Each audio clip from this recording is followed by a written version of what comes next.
नमो नमः मेरे प्रिय विद्यार्थियों, मैं आशा पांडे आज आपके समक्ष कक्षा 8 की संस्कृत पुस्तिका रुचिरा भाग 3 के 15वें पाठ प्रहेलिकाहा का अध्यापन करूंगी।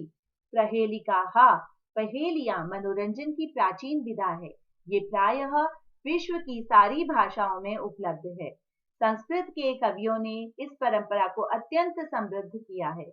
पहेलियां जहां हमें आनंद देती हैं, वहीं समझबूझ की हमारी मानसिक व बौद्धिक प्रक्रिया को तीव्रतर बनाती हैं।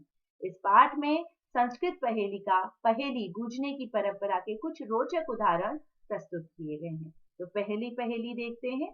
श्लोक जो है पढ़ते हैं। कस्तूरी जायते कस्मात् को हन्ति करिणाम कुलम किम कुर्यात कातरो युद्धे मृगात सिंह पलायते। पहली पंक्ति में प्रश्न पूछा गया है कि कस्तूरी जायते कस्मात्, कस्तूरी कहाँ से उत्पन्न होती है। जायते अर्थात उत्पन्न होना।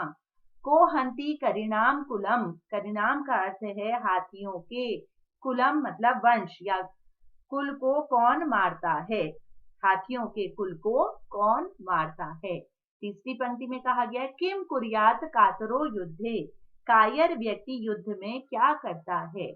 चौथी पंक्ति मृगात सिंह पलायते, हिरण से डर कर शेर भागता है। यहाँ पे 3 प्रश्न पूछे गए हैं। पहली पंक्ति में कस्तूरी जायते कस्मात्, इसका उत्तर इसकी चौथी पंक्ति में दिया गया है। जो चौथी पंक्ति में पहला शब्द है वह इसका उत्तर है। बहुत ही लेखक ने बड़ी कुशलता से इसका उत्तर इसी में दिया हुआ है। तो कस्तूरी जायते कस्मात्, कस्तूरी कहाँ से उत्पन्न होती है।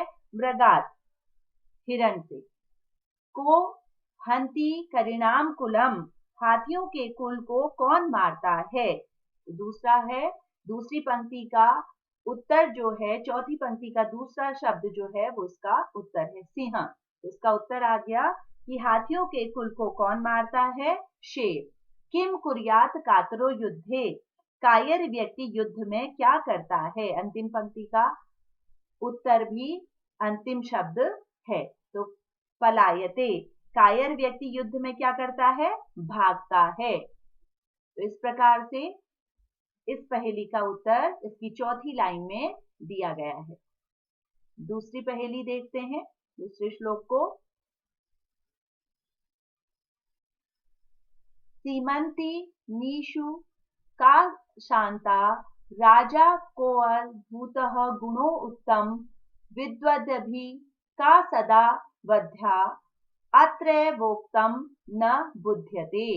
अब यहाँ पे पहली पंक्ति में पूछा गया है कि सीमांति नीषु का शांता, नारियों में सबसे शांत कौन है। सीमांति नीषु का अर्थ है नारियों में, का शांता कौन शांत है, सबसे शांत कौन है। राजा को अभूतः गुणोत्तम, राजाओं में या सबसे गुणवान राजा कौन हुआ। विद्वदभि का सदा वंध्या, विद्वानों द्वारा कौन वंदनीय है। 3 प्रश्न पूछे गए हैं इस पहेली में। इसका उत्तर जो है कहा गया है अत्रैव वोक्ता न बुध्यन्ते, उत्तर यही बताया गया है, समझा नहीं जा रहा। उत्तर इसी पहेली में बताया गया है जो कि समझा नहीं जा रहा है। तो हम इसको देखते हैं कि किस प्रकार से इसका उत्तर इन्हीं पंक्तियों में दिया गया है।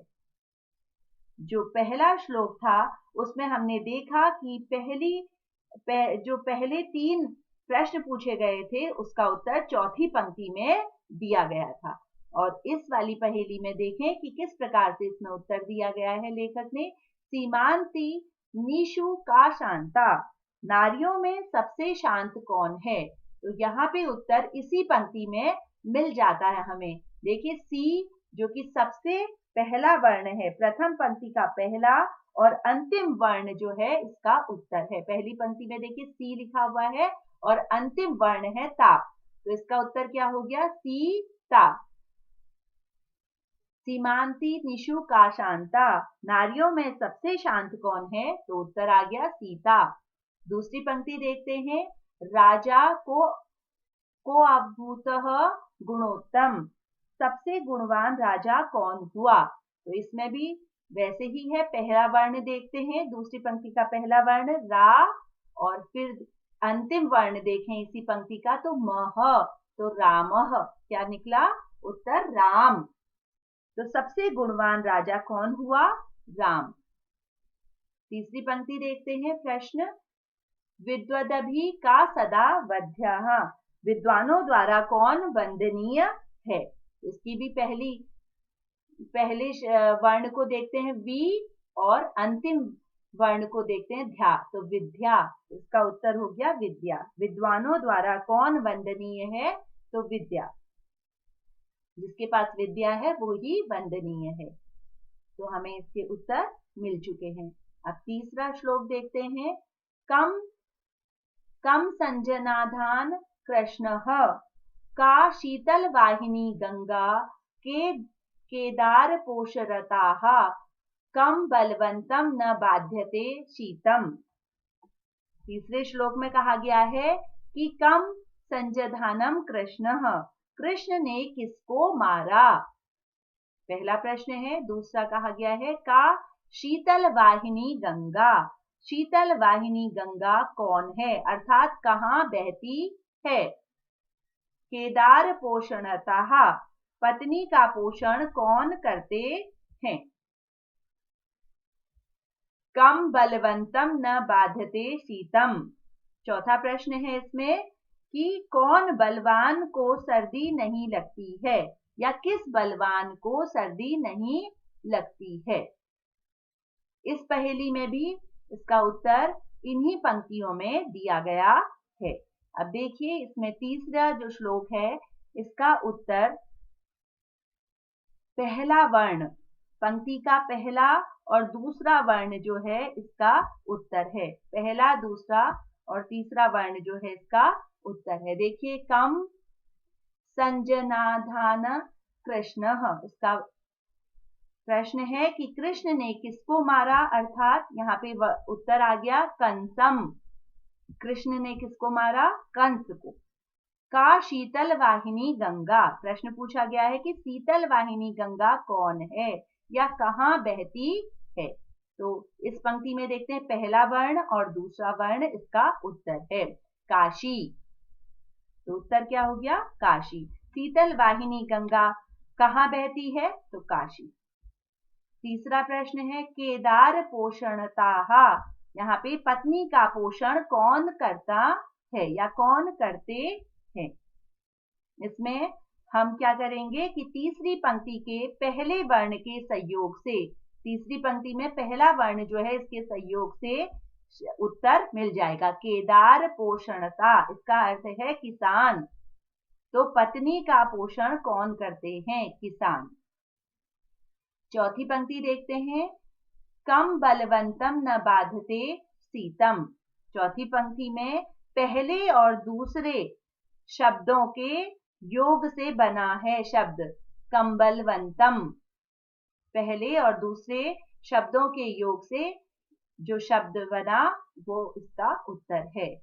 कंबलवंतम न बाध्यते शीतम, तो इसका योग बना कंबलवंतम। किस बलवान को सर्दी नहीं लगती है, अर्थात कंबलवंतम का अर्थ हो गया कंबल वाले व्यक्ति को। किस व्यक्ति को सर्दी नहीं लगती, जो कंबल धारण किए रहता है उसको सर्दी नहीं लगती। चौथा श्लोक देखते हैं, वृक्षाग्रहवासी न च पक्षिराजः, त्रिनेत्रधारी न च शूलपाणि, त्वंग वस्त्रधारी न च सिद्धयोगी, जलम च बिभन्न घटो न मेघ। अब यहाँ पे क्या कहा गया है, वृक्षाग्रहवासी न च पक्षीराजः, कहा गया है कि वृक्ष के अग्रभाग में रहता है पर पक्षीराज अर्थात गरुड़ नहीं है। जो गरुड़ है वो नहीं है, वृक्ष के अग्रभाग में रहता है लेकिन वह पक्षी या गरुड़ नहीं है। त्रिनेत्रधारी न च शूलपाणि, वह 3 नेत्रों वाला है पर शिव नहीं है। वह 3 नेत्र हैं उसके लेकिन वह शिव नहीं है। त्वंग वस्त्रधारी न च सिद्ध योगी, छाल के वस्त्र पहना है पर सन्यासी नहीं है। जलम च बिभ्रन्न घटो न मेघः, जल धारण किए हुए है, जलम च बिभ्रन्न जल धारण किए हुए है, लेकिन वह घड़ा भी नहीं है और बादल भी नहीं है। तो हम बताइए कौन है? तो इसका उत्तर है नारियल। नारियल। तो इस किस प्रकार से यह नारियल हो गया? नारिकेलम जो है नारियल, किस प्रकार से यह उत्तर हो गया? क्योंकि ये क्या है? वृक्ष अग्रवासी न च पक्षीराज, वृक्ष के अग्रभाग में रहता है और पक्षी नहीं है नारियल। त्रिनेत्रधारी न च शूलपाणी, यह इसके 3 नेत्र हैं। जो नारियल है, नारियल के 3 नेत्र होते हैं। त्वंग वस्त्रधारी न च सिद्ध योगी, नारियल के बाहर से छाल होती है, वह छाल को धारण किए रहता है और सिद्ध योगी नहीं है। जलम च विभ्रन्न घटो न मेघ, और नारियल ने जल धारण किया होता है, अर्थात इसका उत्तर क्या हो गया? नारियल। 5वां श्लोक देखते हैं। भोजनानन्ते च किं पेयम्, जयन्तः कस्य वै सूतः, कथं विष्णुपदं प्रोक्तम्, तक्रम शक्रस्य सुलभम दुर्लभम। इसका अर्थ हो गया, 3 प्रश्न पूछे गए हैं इसमें। पहला है कि भोजनानान्ते च किं पेयम, भोजन के बाद या भोजन के अंत में क्या पीना चाहिए। जयन्तः कस्य वै सूतः, जयंत किसका पुत्र है। कथम विष्णु पदम प्रोक्तम, अर्थात विष्णु पदम का अर्थ होता है मोक्ष, विष्णु पदम का अर्थ मोक्ष है। पेयम मतलब पीना चाहिए, प्रोक्तम कहा गया है, कथम किसको, मोक्ष के लिए, या मोक्ष को कैसा बताया गया है, या स्वर्ग को कैसा बताया गया है। चौथी लाइन दी गई है जिसमें क्या लिखा है? तक्रम मतलब छाछ। यहाँ पर भी जैसे पहले श्लोक में पहले 3 प्रश्न पूछे गए थे और उसका अर्थ चौथी वाली पंक्ति में था, उसी प्रकार से इस श्लोक में भी प्रश्न जो पूछे गए हैं उनका उत्तर चौथी वाली पंक्ति में दिया गया है। तो देखते हैं हम। तक्रम, शुक्रस्य और दुर्लभम। तक्रम माने होता है छाछ, शुक्रस्य माने होता है इंद्र का, और दुर्लभम माने दुर्लभ। तो पहला प्रश्न देखते हैं। भोजनांते च किं पेयम, भोजन के बाद क्या पीना चाहिए? हमें छाछ पीनी चाहिए। तक्रम अर्थात छाछ, हमें भोजन के बाद छाछ पीनी चाहिए। जयंतम कस्य वै सूतः, जयंत किसका पुत्र है? तो शक्रस्य मतलब इंद्र का, जयंत किसका पुत्र है? इंद्र का। कथम विष्णु पदम प्रोक्तम, अर्थात मोक्ष को कैसा बताया गया है? दुर्लभम, मोक्ष को कैसा बताया गया है? दुर्लभ। इस प्रकार से हम देखते हैं पहेलिका का उत्तर बड़े कुशलता से इन्हीं पंक्तियों में दिया गया है। अर्थ देखते हैं पहेलिका का। पहले वाले में कस्तूरी कहाँ से उत्पन्न होती है? हिरण से। हाथियों के कुल को कौन मारता है? शेर। कायर व्यक्ति युद्ध में क्या करता है? भागता है। हिरण से डरकर शेर भागता है। चौथी पंक्ति में देखिए वाक्य भी बन गया और तीनों प्रश्नों के उत्तर भी चौथी वाली पंक्ति में मिल गए। तो बड़े ही कुशलता से लेखक ने इसका उत्तर दिया है। दूसरा श्लोक देखते हैं पहेली और उसका उत्तर देखते हैं। देखिए, नारियों में सबसे शांत कौन है? सीता। सबसे गुणवान राजा कौन हुआ? राम। विद्वानों द्वारा कौन वंदनीय है? विद्या। उत्तर यही बताया गया है, समझा नहीं जा रहा। यह अनुवाद किया गया है श्लोकों का। तीसरे श्लोक का अनुवाद यह है। कृष्ण ने किसको मारा? कंस को। शीतल जल वाहिनी गंगा कौन है, अर्थात कहाँ बहती है? तो यहाँ पे क्या आ जाएगा? काशी। पत्नी का पोषण कौन करता है? किसान। किस बलवान को सर्दी नहीं लगती? जो कंबल ओढ़े रहता है व्यक्ति, उसको सर्दी नहीं लगती है। वृक्ष के अग्रभाग में रहता है पर पक्षीराज गरुड़ नहीं है। तो इसका उत्तर हो गया नारिकेलम, अर्थात नारियल। 3 नेत्रों वाला है पर शिव नहीं है, कौन है? तो नारियल के क्या है, 3 नेत्र होते हैं। छाल के वस्त्र पहने हुए हैं पर सन्यासी नहीं है। छाल के वस्त्र पहने हैं लेकिन वह सन्यासी नहीं है। नारियल छाल होती है उसके बाहर से, जल धारण किए हुए रहता है नारियल। भोजन के बाद क्या पीना चाहिए? तक्रम, छाछ पीनी चाहिए। जयंत किसका पुत्र है? सकस्य, इंद्र का। स्वर्ग, मोक्ष को कैसा बताया गया है? कैसा? बिल्कुल दुर्लभ बताया गया। छाछ इंद्र का दुर्लभ है। ठीक है, इसका ये उत्तर है। अब अभ्यास कार्य देख लेते हैं। पुस्तक अभ्यास कार्य में पहला प्रश्न है, श्लोकांशेषु रिक्त स्थान पूरितः।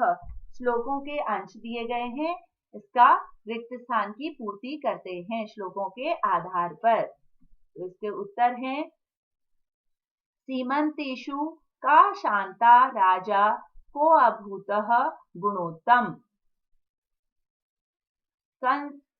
कंसजधानम कृष्ण का शीतल वाहिनी गंगा। केदार पोषणरता संबलवंतम न बाध्यते शीतम। वृक्षा ग्रहवासी न च पक्षीराज त्रिनेत्रधारी न च शूलपाणी। इस प्रकार से रिक्त स्थानों की पूर्ति करेंगे। दूसरा प्रश्न है, श्लोकांशान योजित। यहाँ पे श्लोक जो दिए गए हैं, अंश दिए गए हैं, उनका मेल करना है। उत्तर देखते हैं। पहला है, किम कुर्यात कातरो युद्धे। इसका मेल है, मृगात सिंह पलायते। दूसरा है, विद्वदभि का सदा वंध्या अत्र भोक्ता न बुध्यते। कंसजानम कृष्णः का शीतल वाहिनी गंगा। कथम विष्णु पदम प्रोक्तम तक्रम शक्रस्य दुर्लभम। इस प्रकार से हम इसका मेल कर देंगे। श्लोकों के जो अंश दिए गए हैं उसका मेल करेंगे। तीसरा प्रश्न पूछा गया है कि उपयुक्त कथनानाम समक्षम आम अनुपयुक्त कथनानाम समक्षम न इति लिखत। यहाँ पे सही कथन के सामने हाँ और गलत या अशुद्ध वाक्य के आगे नहीं लिखेंगे या न लिखेंगे। तो इसमें पहला पूछा गया है, सिंह, ये उदाहरण दिया गया है, सिंह का करिणाम कुलम हंती। शेर हाथियों को मारता है, आम सही है। कातरो युद्धे युद्धन्ते। कायर व्यक्ति युद्ध करता है, नहीं गलत, वह युद्ध से भागता है, वह युद्ध से डरता है। कस्तूरी मृगात जायते। कस्तूरी मृग से उत्पन्न होती है, बिल्कुल सही। यहाँ पे आम आएगा, जो ख वाला है उसमें आम अर्थात सत्य। तीसरा देखते हैं, मृगात सिंह पलायते। हिरण से डरकर शेर भागता है, न, ये गलत है। हिरण से डरकर शेर भागता है, नहीं, ये गलत है। शेर से डरकर हिरण भागता है। मृगात सिंह पलायते। कंस जधान कृष्णम। यहाँ पे ध्यान दीजिएगा, कंस ने जधान मतलब मारा कृष्ण को। कंस ने कृष्ण को मारा, नहीं, यह गलत है। कृष्ण ने कंस को मारा, ये सही है। तो यहाँ पे गलत लिखा गया है, कंस ने कृष्ण को मारा, ये गलत है, तो यहाँ पे न आ जाएगा। आगे देखते हैं, तक्रम शक्रस्य दुर्लभम। इंद्र की छाछ दुर्लभ है, गलत। जयंतम कृष्णस्य पुत्रम। जयंत कृष्ण का पुत्र है, गलत। इंद्र का पुत्र है, तो ये गलत हो गया। तो देखते हैं इसमें क ख के केवल ख जो है वो सही है और सब गलत है। चौथा प्रश्न है, संधि विच्छेदम पूर्वतः। संधि विच्छेद करना है, इसका उत्तर देखते हैं। पहला क में दिया गया है कि करिणाम कुलम, करिणाम धन कुलम, कोऽभूतः कह धन अभूत, अत्रोवोक्तम, यहाँ पे अत्र धन एव धन उक्तम, अत्रैव, अत्र और एव को मिला देंगे तो अत्रैव धन उक्तम आ जाएगा। वृक्षाग्रहवासी, अग्रवासी, तो यहाँ पे वृक्ष धन अग्रवासी। त्वंग वस्त्रधारी, त्वक वस्त्रधारी। विभ्रन्न, विभ्रत धन न। अधोलिखितानाम पदानाम लिंगम विभक्ति वचना लिखत, नीचे दिए गए या लिखे हुए पदों के लिंग विभक्ति तथा वचन लिखिए। तो यहाँ पे शब्द दिए गए हैं और उनका लिंग विभक्ति और वचन लिखना है। तो पहला शब्द है कस्तूरी, स्त्रीलिंग है, प्रथमा विभक्ति है और एक वचन है। युद्धे पुल्लिंग शब्द, सप्तमी एक वचन। सीमंती नीशु, स्त्रीलिंग, सप्तमी विभक्ति, बहुवचन।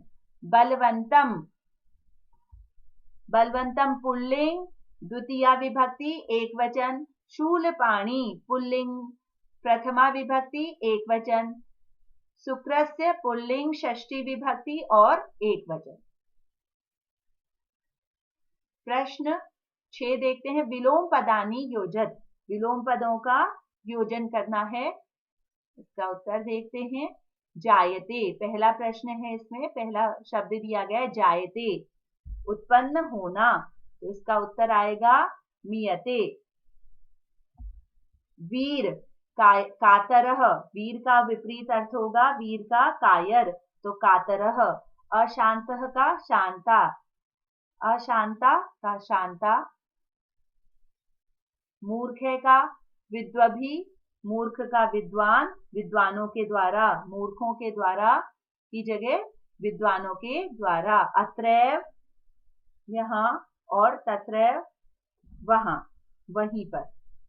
आगच्छति पलायते, आता है, आगच्छति मतलब आता है और पलायते जाता है।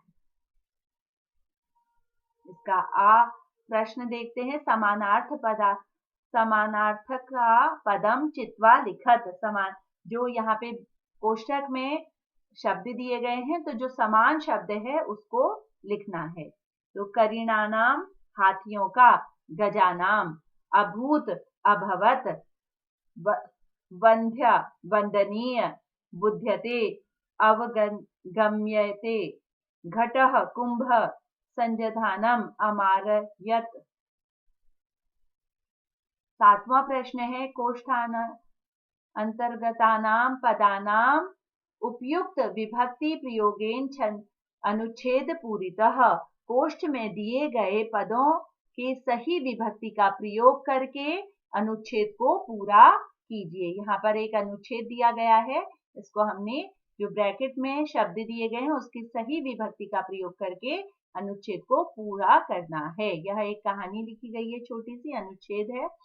एकः काकः आकाशे दीयमान आसीत, एक कौवा आकाश में उड़ रहा था।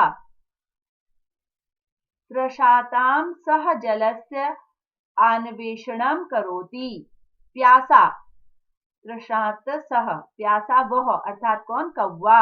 जलस्य अन्वेषणं करोति, प्यासा वह पानी की खोज करता है। तदा सह घटे अल्पम जलम पश्यति, तब वह घड़े में थोड़ा पानी देखता है।